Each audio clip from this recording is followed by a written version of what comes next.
안녕하세요. 귀로 여는 세상, 영심이의 책방 가족 여러분 환영합니다. 오늘의 작품은 문순태 작가의 타오르는 강, 함께 감상하시겠습니다. 제8부 그리운 영산강. 점심을 먹고 헤어진 왕제일은 장제성과 함께 농업학교로 학생들을 만나러 찾아가기로 했다. 두 사람은 우편국 앞에서 본정통으로 꺾어들었다. 간밤에 내린 눈이 햇볕을 받고 녹느라고 온통 거리가 질컥거렸으나 상가가 밀집해 있는 본정통만은 미리 눈을 쓸어 놓아서 길바닥이 고슬고슬했다. 추운 날씨인데도 본정통에는 행인들이 많았다. 한낮에 사문통, 동문통, 서문통, 남문통, 북문통 하는 그런대로 사람들의 통행이 번다했다. 우편국과 농공은행 앞은 건물의 그늘 때문에 군데군데 얼음이 얼어붙었다. 본정을 지나 북문통으로 향하자 띄엄띄엄 쌀가게가 눈에 띄었을 뿐 꽁꽁 얼어붙은 길에는 행인들을 찾아볼 수가 없었다. 이따금씩 까치떼가 밭일랑을 새까맣게 덮고 있다가 후두둑 날개를 치며 날아오르는 것을 볼 수 있었다. 루문을 지나서 유림에 이르자 숲이 울창했다. 그곳에 농업학교와 광주 임업묘포의 부속 농장이 있었다. 유림 들머리 학교에 조금 못 미쳐 단층 판잣집으로 된 농업학교 기숙사가 자리 잡았다. 기숙사의 방은 모두 20개였다. 방학 중이지만 기숙사에는 섬에서 유학 온 학생들이 많이 남아있다는 것을 알고 있었던 것이다. 왕제일은 기숙사에서 생활하는 학생들 몇몇을 알고 있었다. 형, 누구를 만날 거야? 기숙사에 가까이 당도하자 장제성이 뚜벅 물었다. 우리 동아일보 구독자야. 완도에서 올라온 애인데 부잣집 아들. 재성이도랑 동갑일 거다. 몇 번 만나서 이야기를 해봤는데 생각이 깊어. 공부도 1등이고 씨름 선수인데 무엇보다도 믿을만하고 지도력이 있어. 방학 중인데 집에 안 가고 기숙사에 남아있을까? 내가 아침에 신문 배달할 때까지도 있었어. 왕제일이 말하는 농업학교 학생은 문승수였다. 그는 완도 장좌리 태생으로 완도 보통학교를 졸업하고 광주로 유학을 왔다. 조부가 고을 현감을 지냈을 정도로 집안이 좋았으나 3살 때 아버지를 잃었다. 비교적 부유한 편으로 농업학교에 입학하자 하숙을 했으며 1년 전에 기숙사로 옮겨왔다. 왕제일은 장제성과 함께 기숙사로 들어갔다. 아무도 그들을 제지하지 않았다. 방학 중이라서 그런지 기숙사 안은 을씨년스러울 만큼 조용했다. 문승수의 방은 중간쯤에 있었다. 노크를 하자 이내 문이 열렸고 검정 누비 저고리를 입은 우람한 체격에 흰 얼굴의 윤곽이 뚜렷한 문승수가 모습을 나타냈다. 굵은 목덜미며 떠 벌어진 어깨가 힘골 깨나 씀직해 보였다. 왕제일을 보자 쌍꺼풀 눈매에 미소가 흘렀다. 웬일이야? 후에 나왔어? 기니 할 얘기가 있어서. 왕제일과 장제성이 신발을 벗고 방으로 들어갔다. 군부를 지펴 방이 후끈했다. 크지 않은 방에는 앉은뱅이 책상 2개와 찬장처럼 생긴 작은 사물함 2개가 놓여 있을 뿐이었다. 책상 위에는 방금 쓰다가만 양면괴지와 철펜이 가지런하게 놓여 있었다. 어머님한테 편지를 쓰고 있었구만 그려. 왕제일이 쓰다만 편지를 집어들며 말했다. 어머님 전상서. 어머님 그간이라도 기체의량망강하옵시고 간해가 두루 평안하온지요. 특히 연로하신 조부모님께서도 강령하시오며 출가하신 메시께서도 무탈하오신지 걱정입니다. 불초소자는 어머님의 염원 지덕으로 몸 건강히 학업에 매진하고 있사옵니다. 오래전에 동계 방학이 시작되어 어머님 뵙고 싶은 심정 간절하오나 불초소생 오직 한자라도 더 배우고자 하는 열망으로 기숙사에 머물러 있사오니 염려 놓으시기 바랍니다. 지난번 아버님 기일에 집에 다녀올 때 어머님께서 동구방 느티나무 밑에 까치발을 딛고 서서 소자가 바람 모퉁이로 한 점 티끌처럼 작아져서 사라질 때까지 바라보고 계셨던 모습이 눈에 선합니다. 어머님께서는 소생이 귀향하던 때도 이른 아침부터 온종일 느티나무 밑에 서서 눈이 빠지게 기다렸다는 말을 순덕이한테 듣고 감격하였사옵니다. 어머님께서는 이 시각에도 오직 불초소생을 바라보고 계시다는 것을 감지하옵니다. 편지는 여기서 중단되고 있었다. 왕제일은 편지 한 대목만 읽고도 문승수가 효자라는 것을 알 수 있었다. 그런 문승수에 비해 자신은 얼마나 불효자인가 하는 자괴감에 마음이 무겁게 내려앉았다. 왕제일은 구례 광희에 있는 집에 다녀온 지가 1년이 다 되어 가지만 아직 안부 편지 한 장 보내지 못했지 않은가. 그는 고향에 계신 부모님만 생각하면 울컥 눈물이 쏟아지려고 했다. 남주인은 어디 갔는가? 왕제일은 문승수와 한 방을 쓰고 있는 완도 약산 출신 정남준이 보이지 않자 물었다. 문승수보다 한 학년이 높은 정남준도 믿을 만한 학생이었다. 조금 전에 외삼촌이 오셔서 같이 나갔어. 옆방에 박인생은 있을까?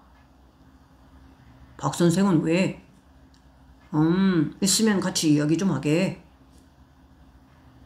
왕제일의 말에 문승수는 방문을 열고 나가더니 한참 후에 박인생을 데리고 들어왔다. 왕제일은 박인생과 먼저 악수를 하고 장제성을 소개시켜 주었다. 이렇게 해서 왕제일, 장제성, 문승수, 박인생이 벽돌림을 하고 앉았다. 실은 오늘 우리가 여기 온 곳은 왕제일은 조심스럽게 말을 꺼냈다. 그는 낮에 홍학관 청년회 사무실에서 양만석, 지용수 두 선생한테 들었던 이야기에 덧붙여서 그곳에서 뜻을 함께 하기로 했던 바를 말했다. 문승수와 박인생은 왕제일의 이야기를 듣고 나서 한참 동안 말이 없었다. 그러면 광주 고보와 농업학교 두 학교만 모이자는 건가? 문승수의 말에 이어 박인생이 물었다. 우선 농업학교에서 5명, 고부에서 5명으로 시작을 해보자고. 공부하자는 건데 뭐 마다할 것이 뭐가 있겠어? 왕제일이 말했다. 그들은 새학기부터 농고생들과 함께 무등회 모임을 갖기로 하고 지용수 선생의 학습 지도를 받기로 합의했다. 왕제일과 장제성은 발기 준비를 위해 다시 한번 만나기로 하고 날이 어두워지기 전에 기숙사에서 나왔다. 두 사람은 해가 떨어지면 집에 돌아가기가 무서워 바짝 서둘렀다. 특히 밤에 유동숲을 지나기가 무서웠다. 유동숲 속 나뭇가지에는 어린애의 시체를 용마름에 싸서 걸어놓은 풍장이 자주 있어 밤에 지나가기가 으스스했다. 풍장 때문에 대낮에도 이곳에서는 까마귀 떼들이 들끓었다. 더욱이 밤의 유동숲에서는 여우며 늑대 우는 소리가 기숙사까지 들린다고 하지 않던가. 가게의 불빛이 보이자 두 사람의 보폭이 느려졌다. 햇살이 사그라지면서 바람이 매서워지고 길바닥이 얼어붙기 시작했다. 재성아, 너는 양 선생님이나 지 선생님이 말한 이상세계가 이루어진다고 생각하냐? 앞서갔던 왕제일이 장제성을 돌아보며 뚜벅 물었다. 물론이지. 그렇지만 이상세계는 기차처럼 기다린다고 해서 오는 것은 아니고 투쟁을 통해서 이루어내야 하는 것이라고 생각해. 17년 볼세비키 혁명이 바로 투쟁으로 이상세계를 만들어가기 위한 거 아닌가? 솔직히 난 말이야. 이상세계도 불교의 극락이나 예수교의 천당과 같은 것이 아닐까 하는 생각이 든다. 천당이나 극락은 사후의 세계를 말하는 종교적 차원의 문제야. 우리가 말하는 이상세계는 현실 문제라고. 계급을 타파하고 무산자 대중의 세상을 만드는 일은 노력하면 얼마든지 가능하지. 중요한 것은 신념이야. 신념? 어떤 신념? 우리 힘으로 이상세계를 건설한다는 그런 신념 말이야. 형, 갑자기 왜 그래? 장제성은 걸음을 멈추고 실망한 눈빛으로 왕제일을 보았다. 왕제일이 장제성의 팔을 잡아 끌며 걸었다. 두 사람은 한동안 아무 말 없이 걸었다. 형, 나는 언젠가는 물처럼 평등한 세상이 꼭 온다고 믿어. 물? 물은 높고 낮음이 없잖아. 높은 데서 낮은 데로 흐르면서 언제나 수평을 이루지. 수평을 이루고 흐르면서 비어있는 곳을 가득 채우는 물. 비록 처음에는 작은 하나의 물방울로 시작하지만은 여러 개의 물방울이 만나 흐르면서 거대한 강이 되고 바다가 되잖아. 물이야말로 평등이고 무산대중이야.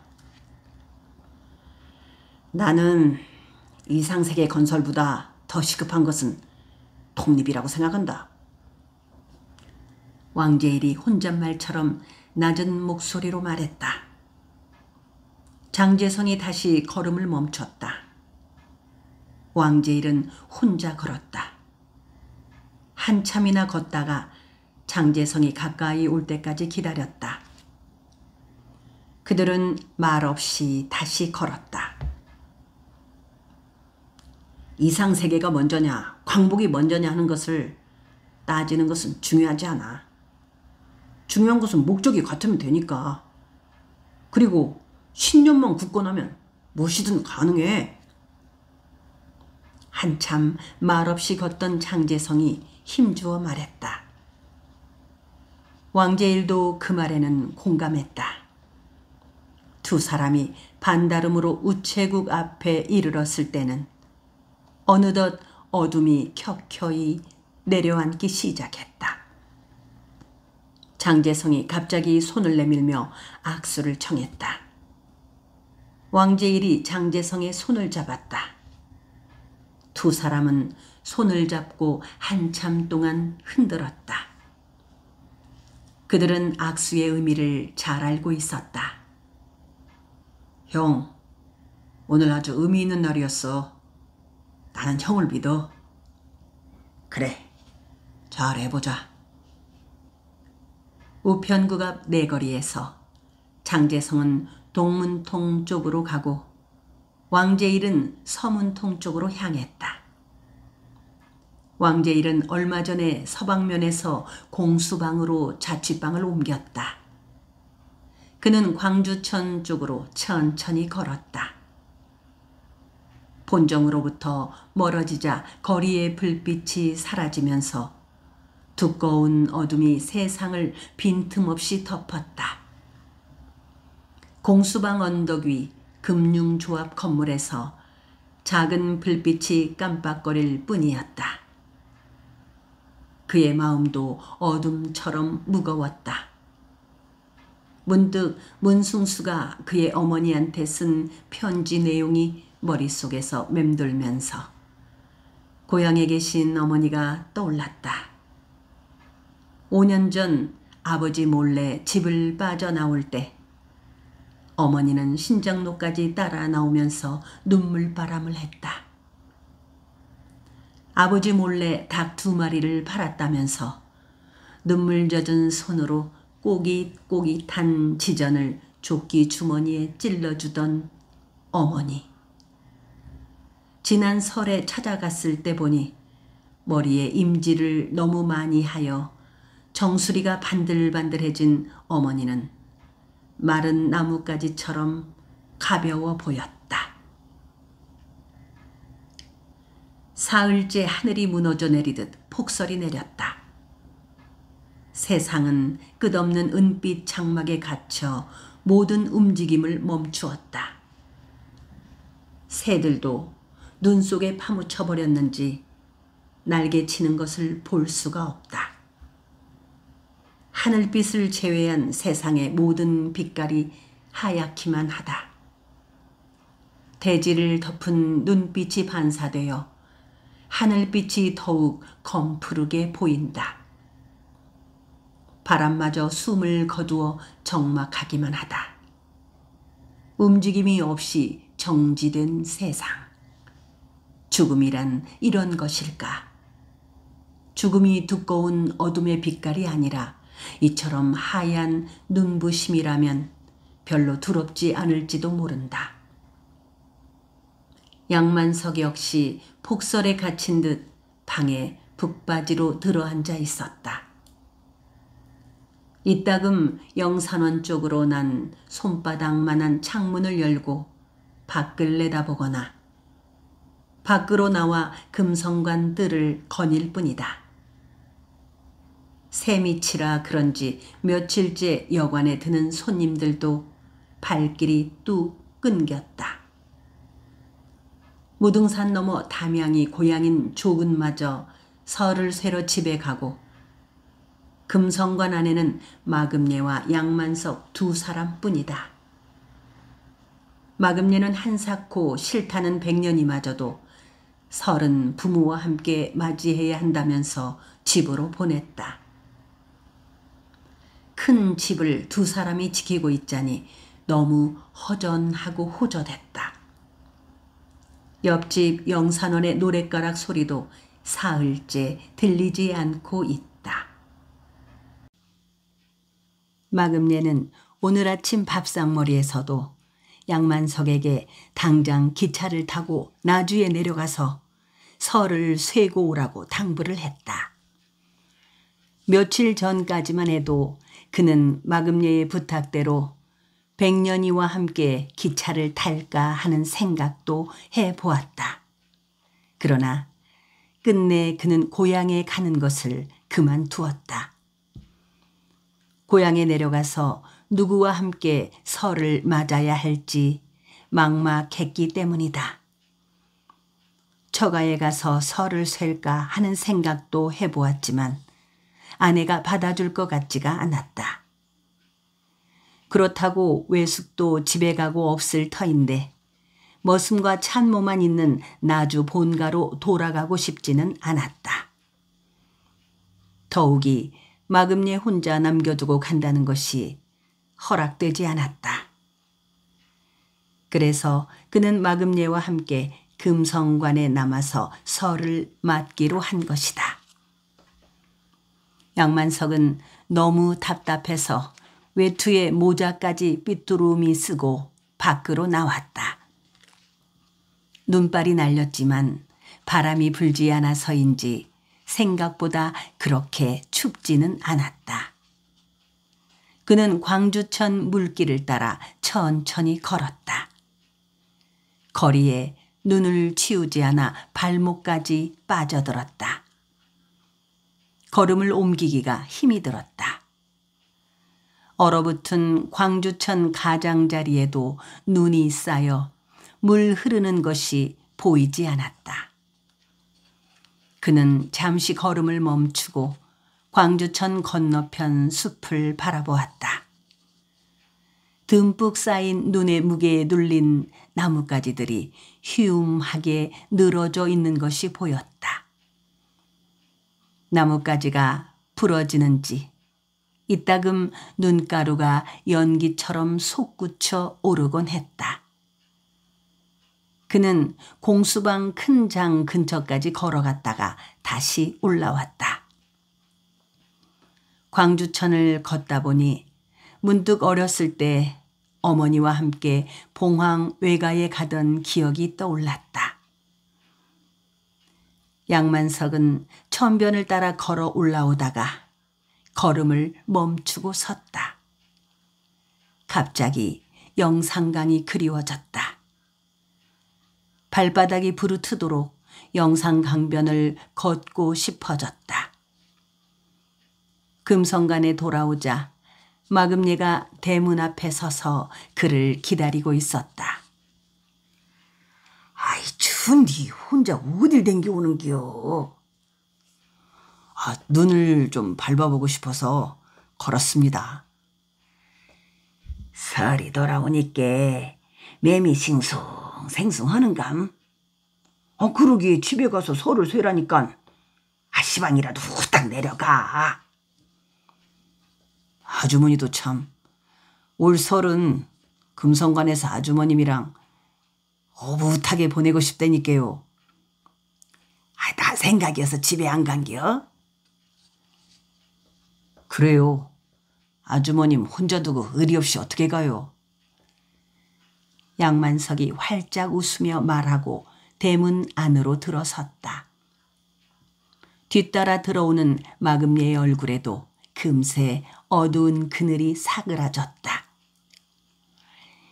양 선생한테 줄 것이 있으니까 쪼깐 들어가더라고. 마금니가 눈빛처럼 맑게 웃으면서 앞장서 안채로 향했다. 양만석도 뒤따랐다. 그는 마금니가 이끄는 대로 마당을 가로질러 안방으로 들어갔다. 양 선생 마음에 들라는가 모르겠구만. 마금니는 그러면서 장롱 속에서 작은 옥양목 보퉁이를 꺼내 방바닥에 놓았다. 서 있지만 말고 땡금 끌러봐. 마금니가 재촉을 하자 양만석은 엉거주춤 앉으며 보퉁이를 풀어보았다. 명주 한복이었다. 조끼며 마고자에 검정 두루마기까지 한복 일습이 갖추어져 있는 게 아닌가. 감격한 양만석은 우두커니 마금니를 바라보고만 있었다. 싸게 입어봐. 눈대중으로 맹글었는데 치수가 맞을란가 모르겠어. 마금니는 그렇게 말하고 양만석이 옷을 갈아입을 수 있게 자리를 피해 주었다. 양만석은 마금니가 안방에서 나간 후로도 한참 동안이나 한복을 들여다보았다. 한복을 다시 입게 된 것이 몇 년 만인가 헤아려 보았다. 그리고 해마다 설날이면 어머니가 설빔으로 마련해준 한복을 입었던 기억이 떠올랐다. 그는 오랜만에 자신이 입은 한복을 보니 불현듯 어머니 생각이 간절했다. 그는 바지부터 입고 앉아서 데님을 맨 다음 허리띠를 메고 일어서서 저고리를 꿰었다.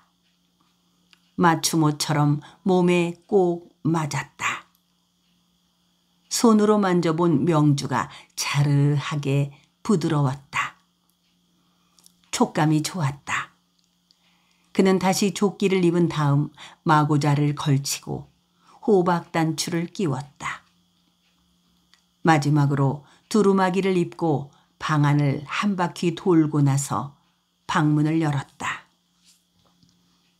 마루에 나가 있던 마금예가 한복으로 갈아입은 그를 보더니 박수를 치며 방으로 들어왔다. 어메, 품도 넉넉하고 기장도 딱 맞네. 한복이고 있은게 영락없이 새신랑 같네.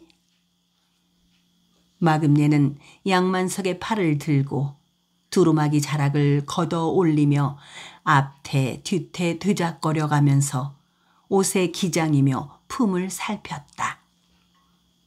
양만석은 애써 허리를 고추 세우고 목을 빳빳하게 쳐들어 공중거리는 걸음으로 방 안을 한 바퀴 다시 돌았다. 그는 한복을 입은 자신을 보며 흡족해하는 마금예를 보자 그녀 앞에서 어린아이처럼 깡총대며 재롱이라도 부리고 싶은 심정이었다. 오늘 보니까 양 선생이 생부를 많이 닮았구만. 우묵컴 눈매는 모친을 닮았는데 시커먼 눈썹이며 뭉뚱한 코와 긴 인중, 도톰한 입술, 그러고 본께로 실은 턱이랑 영락 생부 얼굴 그대로요. 마금예가 한복 입은 양만석을 되작거려 보며 말했다. 그 말에 양만석이 방 한가운데 쇠말뚝처럼 우뚝 걸음을 멈춘 채 한동안 움직일 줄 몰랐다. 그동안 그는 자신이 생부를 닮았다는 생각은 한 번도 해보지 않았다. 제 모습이 그렇게 닮았어요? 그렇단께.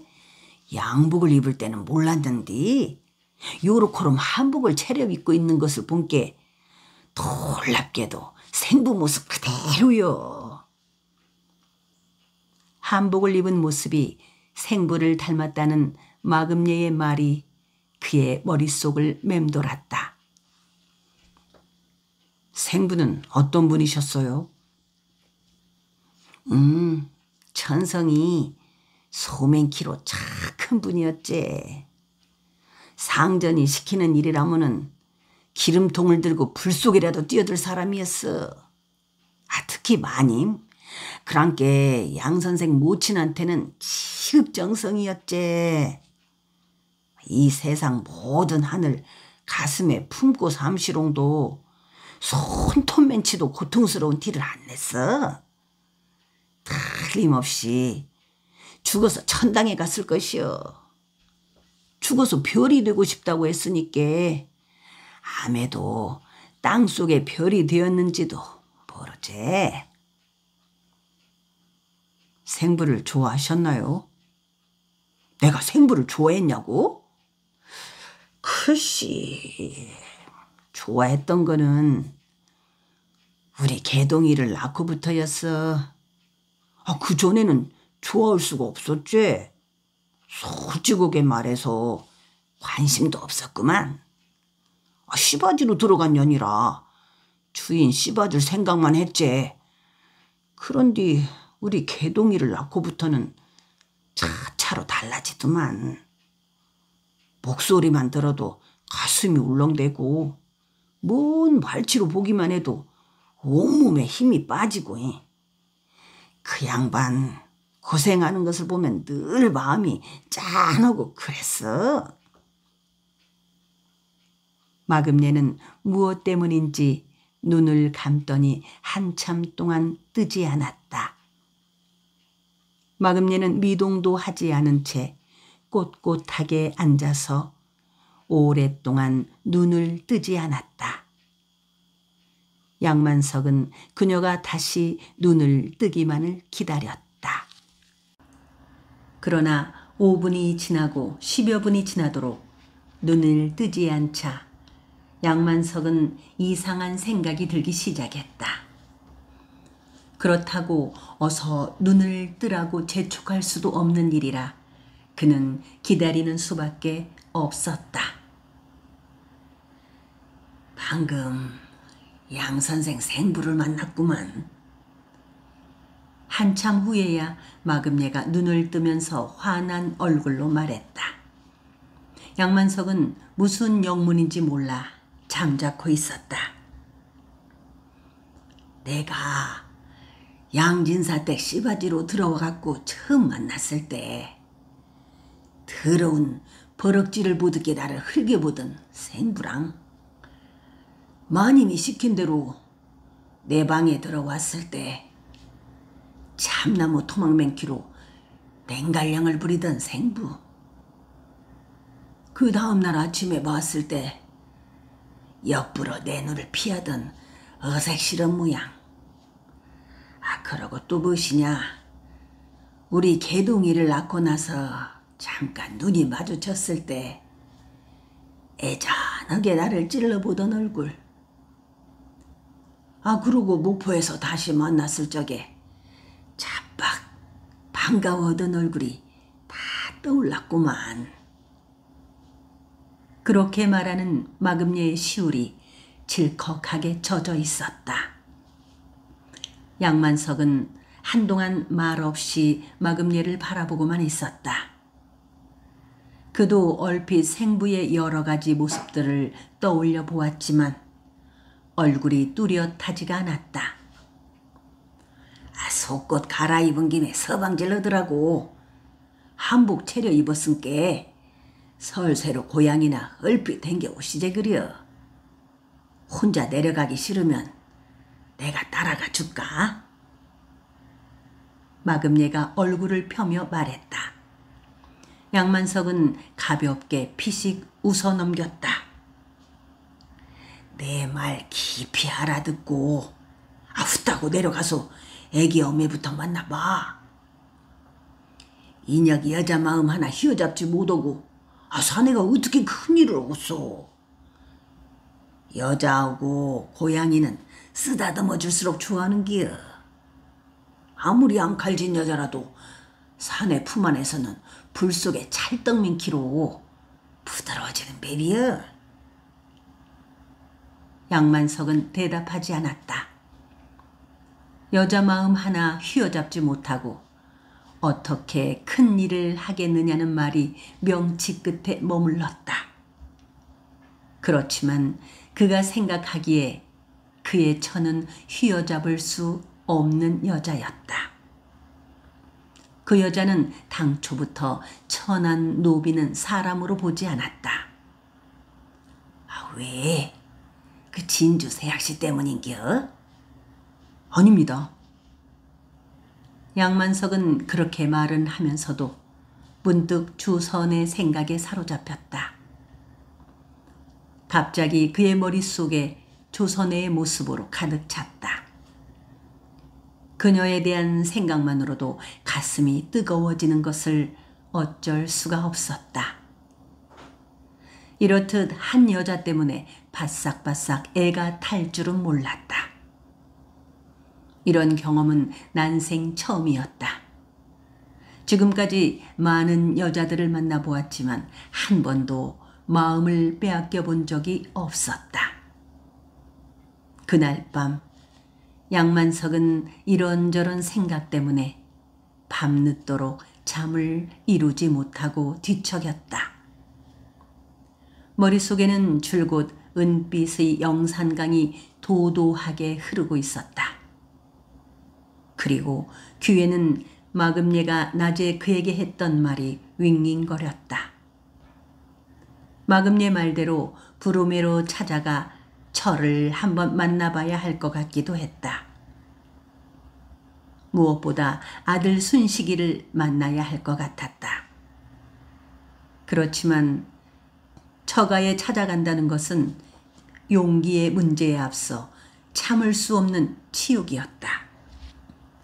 7년 전 그가 나주를 떠날 때 처가에서 당했던 수모를 그는 평생 잊을 수가 없다. 지금도 그때를 생각하면 머릿속이 지끈거리면서 사지가 떨리고 심장이 벌렁거렸다. 장모를 비롯하여 처남과 처남댁까지 한꺼번에 달려들어 그를 똥친 막대 대하듯 했다. 처와 어린 아들은 끝내 모습을 나타내지 않았다. 손아래 처남은 그의 뺨까지 후려쳤다. 종당에는 장모가 쇠스랑을 들고 찍을 듯 달려들었다. 아내가 짐을 싸서 집을 나가면서 했던 말과 장모가 쇠스랑을 휘두르며 던진 말이 아직껏 머리에서 부스럭거렸다. 아내는 그에게 너같이 천하디 천한 놈과 살 섞은 것을 생각하면 내 몸에서 썩은 냄새가 나는 것 참을 수가 없어 하고 발악을 하듯 수화됐다. 그런가 하면 그의 장모 또한 쇠스랑을 쳐들고 이 천한 종놈아, 이 소스랑으로 내 놈을 찍어 죽여도 이 분이 없어지지 않을 것 같다 면서 소리소리 질러댔다. 그런 사람들과 다시 만난다는 것은 죽기보다 더 싫었다. 그가 생각하기에 그들의 마음은 7년 전이나 지금이나 조금도 달라지지 않았을 것 같았다. 설날 아침이다. 양만석은 일찍 잠이 깨어 소세를 하려고 밖으로 나갔다. 이틀 전까지만 해도 온통 눈부신 은빛 장막으로 애둘러 있었던 것이 어느새 눈이 녹고 세상의 본디 색깔인 현의 빛깔로 바뀌었다. 눈이 녹아서인지 차갑고 건조한 바람이 살을 에일 듯 파고들었다. 그는 샘가로 가서 찬물로 대충 소세를 끝내고 들어와 마금례가 마련해준 한복을 입었다. 안채로 들어가자 마금례도 옥색 치마에 치자빛 저고리로 새뜻하게 갈아입고 부엌에 나와 있었다. 떡국 먹게 언냥 들어가. 그녀는 양만석을 보자 안방으로 들어가라며 손짓을 해보였다. 그는 바람이 너무 차가워 두 손으로 귀를 싸쥐고 서 있다가 안방으로 들어갔다. 방은 이부자리를 걷고 깔끔하게 치워져 있었다. 이윽고 마금례가 방문을 열더니 떡국 상을 들고 들어왔다. 아주머님, 세배부터 받으셔요. 방윗목 장롱 옆에 빳빳하게 서 있던 양만석은 마금례가 상을 놓기를 기다렸다가 턱끝으로 보료를 가리키며 말했다. 세배는 무슨 세배. 그냥 떡국이나 먹재. 아닙니다. 한복값은 해야 하지 않겠어요? 양만석이 그닥지 않게 연신 싱글거리며 녹말을 했다. 마금례도 싫지 않은 듯 만면에 웃음을 머금고 보료 위에 다소곳이 정좌했다. 양만석은 예를 갖추어 세배를 했다. 어머니가 세상을 뜬 후로 7년 만에 해보는 세배였다. 올해도 건강하시고 운수 대통하세요. 양 선생도 올해는 꼭 저 자식을 한끈에 두 팔로 꽉 품고 살아. 예, 그렇지 않아도 오늘 나주에 다녀올 생각입니다. 참말로? 왔다 잘 생각했네. 떡국 묵고 싸게 나랑 가더라고. 아주머님께서도요? 나도 만날 사람이 있어. 마금례는 실실 웃으며 떡국 상을 아랫목으로 옮겨 놓았다. 우리끼리 음석 장만해서 설을 세기도 그렇고 해서 그냥 떡국만 끓였은 게 먹더라고. 매년 혼자 설을 맞았어요? 그러지. 설에는 떠도는 까막까치들도 다들 집으로 돌아간다는데 누구하고 같이 설을 세웠어? 작년 설에는 이 큰 집에 썰렁하게 혼자 남아있자니 하도 심란해서 떡국도 안 끓였는데 그래도 올해는 양 선생 덕분으로. 그렇게 말하는 마금예의 얼굴에 공허하면서도 쓸쓸한 그림자가 드리워졌다. 살다 보니까 암만 찢어지게 가난해도 가족이 한 집에서 지지고 먹고 사는 것이 제일로 좋아 보이더만 그래. 늙어갈수록 더 그려. 사람이 한평생 사는 것 참말로 별것 아니야. 죽을 죄를 지은 사람도 용서하고 끌어안아서 서로 비비고 때 묻혀감시로 사는겨. 그니께 양 선생도 애기 엄시 용서여. 죽어도 용서가 안 되면은 그 사람 죽어버렸거니 생각해요. 죽어버렸다고 생각하면은 미움보다는 되려 짠하지. 그래도 용서가 못하겠으면 내가 죽어버렸거니 해요. 내가 죽어버렸는데 누구를 미워할 수가 있겠는감. 나를 봐. 설날 혼자 이 무신청싱이여. 양 선생도 남행키로 혼자 되어서는 안 돼. 아주머님한테는 개동이 형님이 있잖아요. 백년이, 백석이, 백금이도 있고요.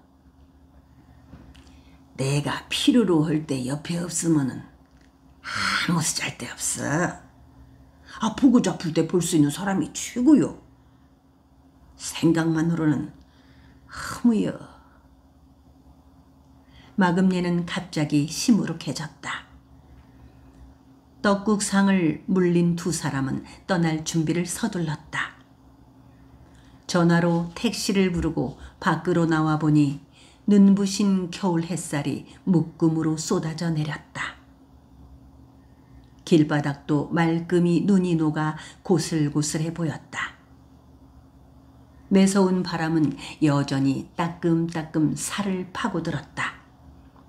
마금예는 손가방을 들었고 양만석은 빈손이다. 그가 마금예의 가방을 들어보니 묵직했다. 그들은 택시로 광주역에 가서 기차를 탔다. 설날이라 기차는 텅 비다시피 했다. 그들은 창 쪽으로 마주보고 앉아 기차가 떠나기를 기다렸다. 두 사람은 한동안 말이 없었다. 저마다 다른 생각을 하고 있기 때문이었다. 양만석은 아내와 아들 순식이를 떠올렸다. 순식이가 아비를 보고 어떤 반응을 보일지 궁금했다. 아비를 보고 숨어버리거나 모른 척 외면하면 어찌할까 걱정이 되었다. 아니면 아예 처가 쪽 사람들이 순식이를 보여주지 않을지도 몰랐다. 한편 마금예는 개동이와 손자 손녀들을 떠올렸다. 둘째 백석이와 손녀 백금이를 본 지가 까마득해서 얼굴이 잘 생각나지 않았다. 혼자 있어도 아이들만 생각하면 외로운 줄을 몰랐다. 그때마다 그녀는 죽은 웅보에게 애틋한 정과 감사하는 마음을 되새기곤 했다. 어쩌다 개동이가 태어나 텅 빈 그녀의 삶을 가득 채워주고 있는 것을 생각하면 고마움에 눈물이 날 것 같았다. 아이들 얼굴을 보자면 새끼네까지 가야 할 터인데 아무래도 쌀분이의 눈치 보기가 부담이 되었다. 지난해 추석 때처럼 개동이한테 기별을 해서 아이들을 영산포 청요리집으로 데려오라고 부탁을 해볼까도 생각해 보았지만 그 또한 마음이 허락되지 않았다. 아주머님은 누굴 만나러 가십니까? 혹 개동이 형 집에 가십니까? 기차가 서서히 미끄러지며 플랫폼을 빠져나갈 때야 양만석이 궁금해하며 뚜벅 물었다. 흠에 한번 알아맞혀봐. 마금예가 창밖에 시선을 멀리 던진 채 말했다. 그녀는 오랫동안 시선을 거두지 않았다. 양만석은 더 이상 묻지 않았다. 기차는 광주역 구내를 완전히 빠져나가 절건거리며 황량한 들판을 가로질러 바람과 함께 달렸다. 잠시 후 극락강역에서 쉬었다가 다시 달려 송정리역에 도착했고 일행으로 보이는 한 무리의 한복 차림의 승객들이 차에 올랐다. 기차 안이 갑자기 소란스러웠다. 두 사람은 때를 지은 승객들에게 신경을 쓰지 않기 위해 아예 창 쪽으로 몸을 돌렸다. 송정리역을 출발한 기차는 들판을 가로질러 노안역에 잠시 멈췄다가 다시 움직였다. 양만석은 줄곧 차창 밖에 시선을 매달고 있었으나 아직 영산강은 보이지 않았다. 광주에서 영산포까지 가는 도중에 어디쯤에서 영산강을 볼 수 있을지 몰랐다. 예전에 그가 영산포에서 기차를 타고 송정리까지 갔을 때 한 번이라도 영산강을 보았었는지 기억이 나지 않았다. 하기야 그 무렵 그는 영산강에는 관심조차 갖지 않았다. 일본에 가서도 처음 얼마 동안은 영산강이 생각나지 않았다. 생각할 여유가 없었다. 영산강이 그리워지기 시작한 것은 언제부터였을까? 그것은 자신이 살아왔던 과거에 대해 부끄러움을 느끼기 시작하면서부터였던 것 같다. 영산강에 대한 그리움은 과거 삶에 대한 성찰과 참회로부터 시작된 것이었다. 평등한 인권 세상을 만들어 사람이 사람답게 살 수 있도록 하겠다는 마음을 굳히게 되면서부터 비로소 그의 가슴에 영산강이 희미한 물줄기로 흐르기 시작했다. 그리고 차츰 강물줄기가 커지기 시작했다. 영산강에 대한 그리움은 생부음보에 대한 그리움이기도 했다. 그들은 기차가 나주로 휘어들 때까지도 영산강을 볼 수가 없었다. 영산포역에 내려서도 영산강은 보이지 않았다. 역에서 선창 쪽으로 곧게 뻗은 길 끄트머리에 강둑이 보였을 뿐이다. 영산포역 주변은 7년 전에 비해 몰라보게 변해 있었다. 역 앞으로 새를 지은 여관이며 주막이 들어서고 영산교로 이어지는 거리 양쪽에 잡화며 곡식을 파는 상점들도 눈에 띄었다. 양만석은 그때까지만 해도 마금예가 새끼내로 가려는 것으로만 알았다.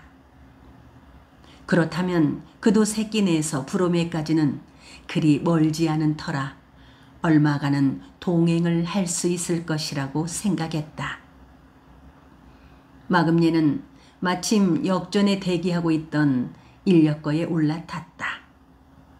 양만석도 탔다. 굳이 나루로 갑시다. 새끼내로 가자면 영산목교를 건너야 하는데도 마금예는 반대 방향으로 가자고 했다. 양만석은 그냥 잠자코 있었다. 잠시 어디 들렸다 갈 요량이로구나 짐작했을 뿐이다. 인력거는 철로 교차로를 지나 왼쪽으로 꺾어 목포 방향으로 향했다. 구진나루에는 왜 가셔요? 구진나루에 가서 나룻배를 타야 썩겠구만. 어디를 가시려고요? 계산. 이 추운 겨울에 새 옷을 차려입고 산에 오르다니 양만석은 혼란스러웠다. 그는 한참 후에야 그녀가 계산에 가겠다고 한 까닭을 알 수가 있었다. 마금례는 개동이 아버지의 묘소를 찾아가고 있는 것이리라. 그는 생부의 묘가 계산에 있다는 것을 알고 있었다. 영산교를 건너 새끼내 앞으로 가면 한결 수월할 터인데 애써 먼 길을 돌아가려는 것은 개동이 가족을 알게 하고 싶지가 않아서이리라. 산모통이를 돌아서자 산 아래에 강이 있었다. 아버지의 강. 그리운 영산강아. 양만석은 마음속으로 탄성을 질렀다. 어쩌면 그동안 영산강에 대한 그의 그리움은 아버지를 향한 간절한 마음인지도 모른다. 7년 만에 다시 본 영산강은 옛날의 그 강이 아니었다. 이제 그 강은 양만석 자신의 몸속으로 흐르는 거대한 핏줄로 느껴졌다. 그는 오랫동안 영산강에서 시선을 떼지 못했다. 양 선생은 가기 싫으면 구진나루 주막에서 조금 기다리고 있어. 마금례의 말에 양만석은 얼핏 눈길을 거두었다. 저도 가겠습니다. 마침 잘 되었네요. 마금례는 그가 계산에 가는 것이 당연하다고 생각하는 것인지 별로 놀라는 기색을 보이지 않았다. 기실 그는 오래전부터 영산포에 오게 되면 먼저 생부의 묘소를 찾아가야겠다고 마음먹고 있었다. 다만 혼자가 아니라 개동이와 함께 가고 싶었다.